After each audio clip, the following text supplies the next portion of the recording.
တွေးရရင်မနေနိုင်တော့တာမှန်ပါပဲခိုင်စမ်းတမ်းပါလေဆိုရဲကိုယ်နှလုံးသားတော့မင်းနဲ့ကြတော့ဘန်းပွယ်လေးတစ်ပွင့်လုံးပဲတိတ်ပြီးနူးညံ့မွေးပြီပါလားခိုင်ပဝါနီကနွားရိုင်းကိုစားတယ်အိမ်မက်ကိုနှစ်ပိုင်းခွဲမှတ်ပြီးမှတ်နေရတယ်ညနေခင်းစင်တော့နှစ်ပန်းအဲ့ဒါနဲ့ကြပြားဆရာကရေကုန်မျိုးဝက်လာတဲ့တီရှပ်ကရီမန်ဒရင်းကဖေးတဘိုးရဲလာမှာစူပတ်နေပွင့်နေရေစရာတွေကညမှာတက်ပြီးလဲဘင်းကိုအစမ်းတစ်ချက်လုံးနေရဲ့ချစ်ချင်းမြတ်တာပဲခိုင်ပြန်ပွေးလာတဲ့လင်းရဲမြန်ကျွန်တော်ကမုန်းလိုက်ပါနဲ့ခိုင်ခမရပေးခဲ့တဲ့ဒီအဖြေကကျွန်တော်ဘဝအတွက်တန်ဘုံရှိဆုံး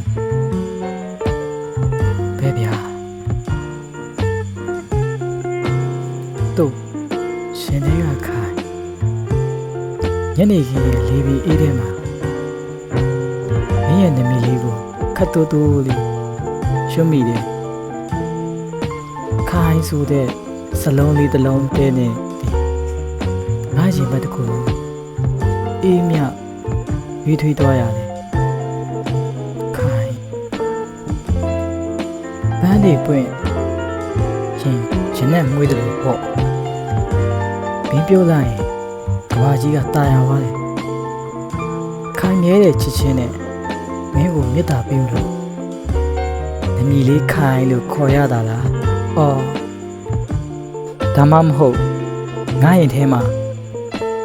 မင်းပဲခိုင်မြဲလွန်းလို့လားအချိန်တွေဘလို့ပင်ကုန်ဆုံးသွားပါစေဒီရင်တန်တွေလုံးဝမပြောင်းလဲသူအဝေးမှာရှိလဲအနီးမှာရှိလဲ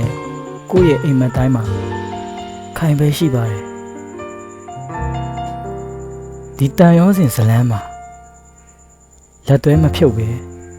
အမြဲရှိပေးပါနော်ခိုင်